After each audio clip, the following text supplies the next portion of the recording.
cup of coffee, sit back and listen to Change Your Attitude, Change Your Life. Change Your Attitude, Change Your Life features stories to inspire and motivate you. Live your best life now. Listen, learn, think, and decide. Change your attitude, change your life. Visit CYACYL.com. Welcome to Change Your Attitude, Change Your Life. I'm Joan Herman. Thanks for tuning in. Do you often get blocked by self-imposed limitations or false self-images? Do you allow negative self-talk to govern your life? Do you internalize what others say about you? Today's guest, Eldon Taylor, teaches that we can retrain our mind with positive self-talk that will enable us to look at things differently and therefore affect our entire existence. Eldon is an award-winning New York Times best-selling author of more than 300 books, audio and video programs that have sold millions worldwide. He's the inventor of the patented InnerTalk technology and the founder and president of Progressive Awareness Research. Eldon has been called a master of the mind and has appeared as an expert witness on both hypnosis and subliminal communication. Eldon is listed in more than a dozen Who's Who publications, including Who's Who of Intellectuals and Who's Who in Science and Engineering. He's a fellow in the American Psychotherapy Association and an internationally sought-after speaker. Eldon's latest book is entitled, I Believe, When What You Believe Matters. Welcome, Eldon. Thanks so much for joining us today. It's indeed my pleasure. Thank you very much for the opportunity to share it with you and your audience, Joan. Eldon, many years ago, you began teaching about the power of the mind before it was a popular topic. And what was it like for you back then when you presented these concepts? Well, interestingly, most of my work in the very early days happened to be through the lens of a criminalist. I was a practicing criminalist, and I spent most of my days conducting lie detection examinations or supervising an investigation, perhaps doing a forensic hypnosis session.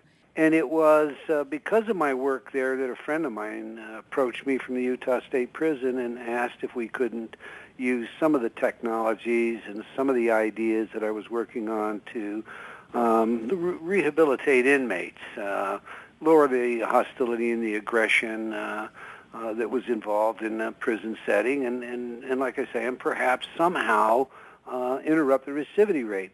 So the idea of the work that I was doing at that time was very well received. There was little contest about the notion that people are what they believe themselves to be, and people do what they choose to do.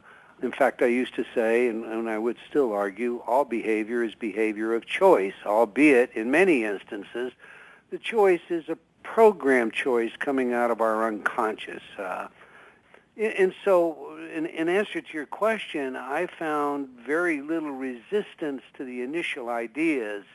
It wasn't really until the now infamous Judas Priest trial in Reno, Nevada, that there was a great lashback, if you will, at the idea of retraining, reprogramming the content in our unconscious or subconscious minds. And you know, Eldon, we often hear of the power of positive thinking, and I'm not sure if people really understand just how much power we have within ourselves. So what exactly does positive thinking mean? Is it more than just, oh, I'm going to be happy today? What does this really encompass? Oh, it's much, much more than that. I think of positive thinking in terms of a web, a giant spider web. And if you've ever examined a spider web up close, you'll see that, it's very intricate toward the center, very geometrical, but as it moves out to the sides, it loses a lot of that geometry. It becomes, fragmented in a sense, and yet it's still attached very firmly so that if you touch any part of the web, you vibrate the entire thing. Positive thinking is really a reflection on a belief. What is it that I believe? And our beliefs are this web. There's no such thing as a belief that isn't connected intricately to all of the other beliefs that we have. And often it is a belief that I hold that actually sabotages my conscious desire. Let me give you a quick example of that. Yeah, when I was a young boy, I wanted to be a singer. And, the next Wayne Newton. And I practiced singing and singing, and my mother told me I was really good as a singer. And then one day, we were at a family reunion, and she put me out in the middle of the floor to break up what might have become kind of an argument between the two sides of the family, and said, "My son sings." Well, my voice broke up, and tears, and I fled the room, and I made a decision right then. I'm never going to be a singer, and I quit singing. Now, years and years later, I'm doing the work that I do today, and a friend of mine at the University of Utah asked me if I would share my research with his honors group. Well, I said, of course. That's a small group, 20, 30 students. I asked him where we were meeting, and he said Kingsbury Hall. Now, Kingsbury Hall seats some 1,200 people, so why Kingsbury Hall? And then William Bill explained to me that Black Chemists of America were in town, and he was president of Black Chemists of America, and he wanted me to share with them as well. Well, my stomach hit the floor, and I couldn't tell you why I was terrified. But as serendipity would have it, not long after that, I was asked to do a custom program for an entertainer on anxiety, performance anxiety. And the process of doing that and reviewing the program, I happened to revivify the experience that I had as a child with my mother. And I suddenly realized that my terror, my fear of public speaking was due to this childhood belief that I was never going to be out there in the middle and entertained. Now, very often I'll ask people, how many of you want to make $1 million this year? And almost everyone will raise their hand. But then when I ask them to say to themselves slowly and meaningfully, this year I'm going to make $1 million, I invariably get, these smiles and the head shakes, because the feedback they get from the inside out is, sure, what am I going to do, rob a bank? The bottom line is we cannot achieve what we do not believe. And all these beliefs that exist, maybe money is a source of all evil, or I'm never going to be compromised like that again, or maybe I was teased as a child for the way I laughed or the way I walked, and I have a compensation mechanism as a result. And these various defense strategies that are all developed as a result of how we're enculturated in the media we imbibe, the net result is all of this is the web of belief.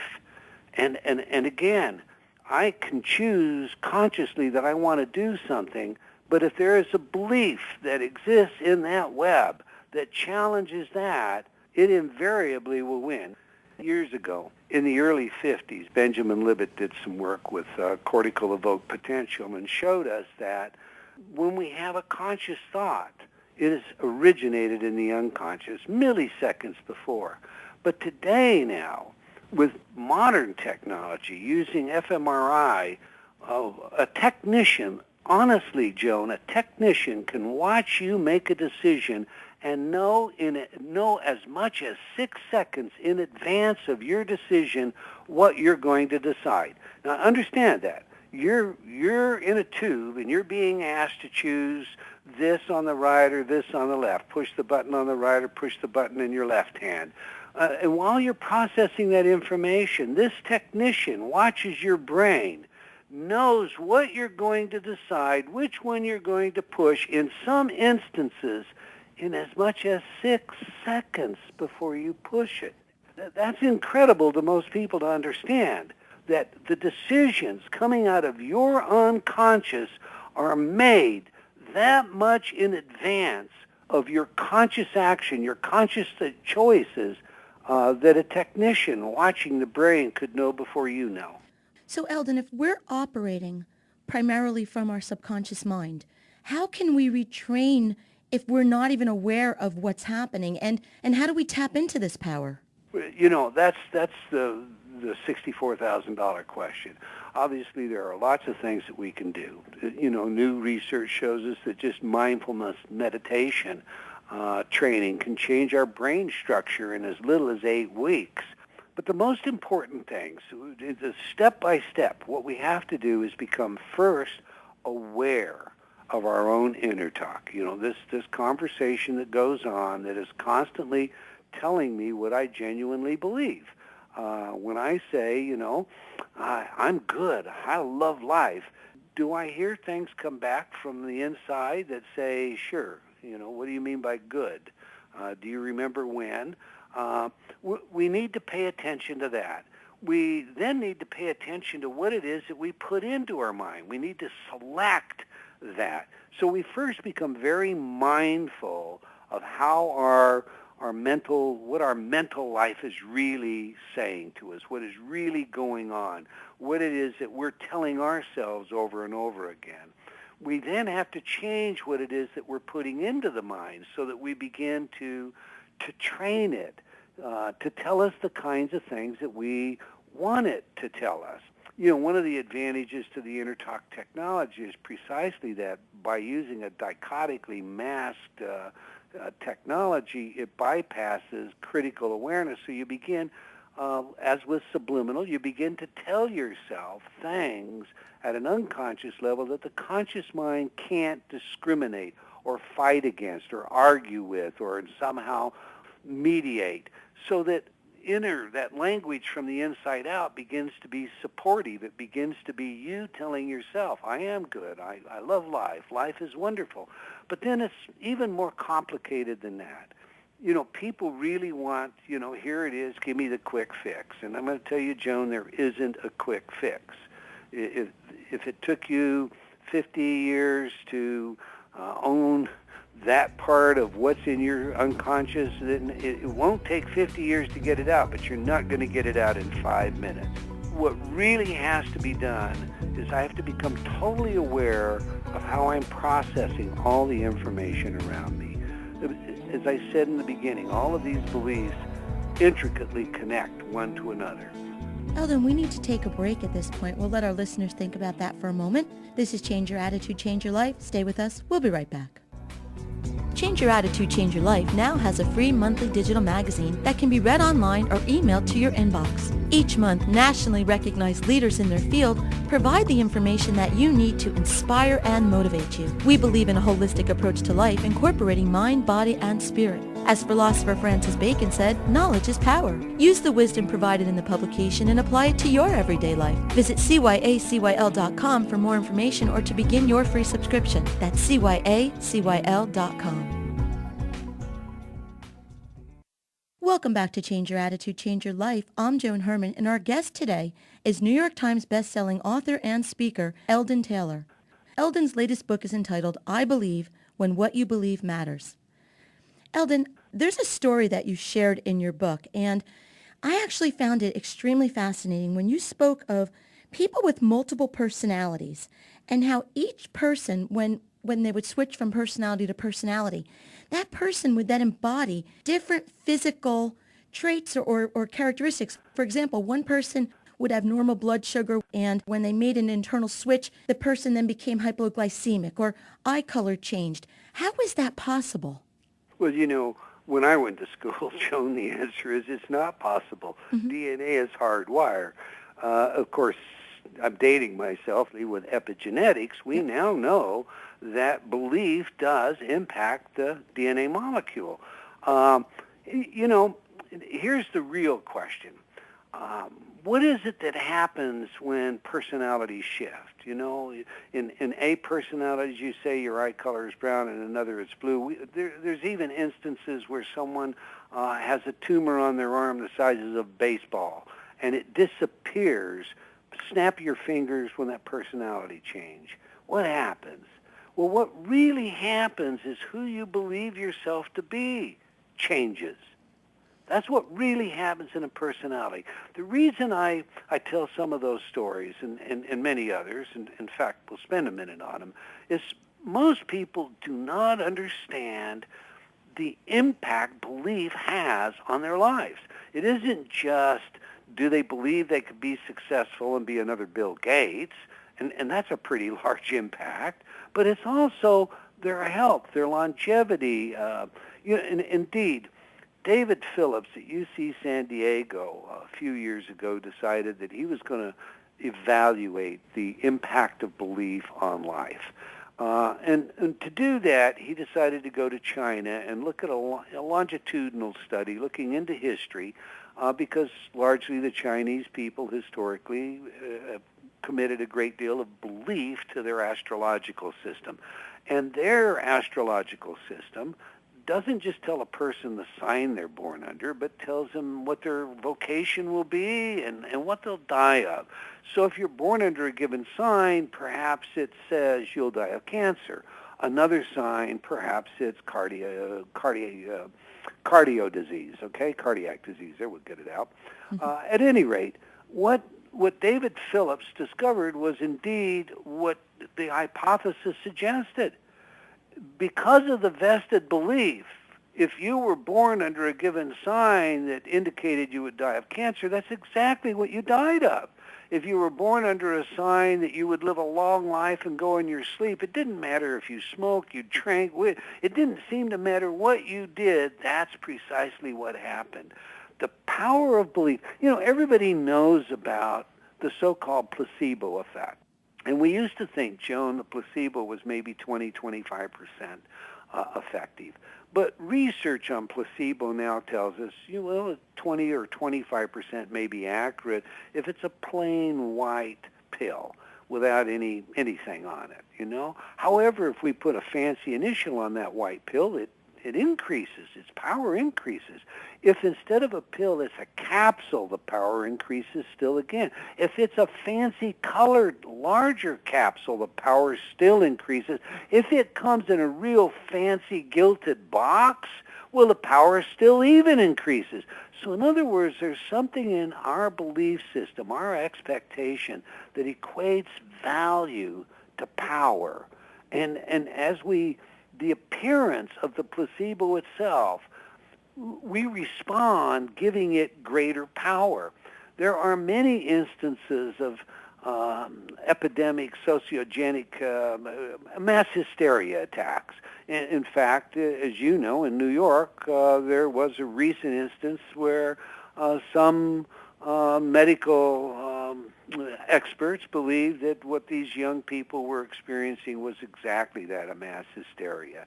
But there are well-documented cases, and some, I don't discuss the one in New York, I think the jury's out on that one, but the one in the most recent in Malaysia is a good example of individuals expecting to become ill, and suddenly an entire school is ill, and they're manifesting the same symptoms, and these are very real symptoms. We see an increase in white blood cells. You might see fever blisters breaking out. You mentioned in the introduction that I've testified in a court on hypnosis, and technically we think of hypnosis objectified as a brainwave state, alpha or theta, but it as a subjective state is a state of hypersuggestibility. Now, in that state, I can touch someone with an ice cube and telling them I'm burning them, and a blister will develop. Our belief system is so powerful, so overwhelmingly capable of controlling so much about our lives that it should be the very first thing that we're educated about. Unfortunately, no such education goes on. And we do have those people, we think of them as neuromarketers today, that follow in the footsteps of Edward Bernays, and they have plumbed how our subconscious works, and they use every modern technique and technology to own our thoughts. And so one of my favorite questions today, Joan, and a very firm question for everybody to look at is, what was your last truly original thought? And when I ask that question, I invariably get the same answer: silence. And that's because when we think about it, everything that, our ambition, what we're going to do, where we're going to go, what we're going to buy, the automobile we drive, the clothes we wear, they all come out of some onset of suggestion. It could be the media, it could be the peers, and much of our beliefs are acquired, assimilated, enculturated in exactly that way. And so the end result is we get into our adult life and we have this combination of belief systems, and maybe we're liberal, or maybe we're conservative, or maybe we're ambitious, or maybe we lack confidence. All of this has been a product not of our intention, not of our choosing, but as a matter of the course by which we were enculturated. Eldon, I can't believe that we are out of time. If you would like more information about Eldon and his work, you can visit his website, eldontaylor.com. There you can learn more about his InnerTalk program, his latest book, I Believe When What You Believe Matters. And if you'd like more information, as always, you can visit our website, which is CYACYL.com. That stands for Change Your Attitude, Change Your Life. While on our site, listen to past shows as podcasts, read the digital magazine, sign up for our mailing list, take part in the CYACYL book club, and be sure to follow the show on Facebook and Twitter. Eldon, again, thank you so much. I hope our listeners walk away from this interview really understanding the power that they have within just from what they believe. So thank you for sharing your wisdom with us. Indeed, my pleasure, and I'll come back anytime. Well, we're going to hold you to that, Eldon. Thank you. This is Change Your Attitude, Change Your Life. I'm Joan Herman. Thanks for tuning in.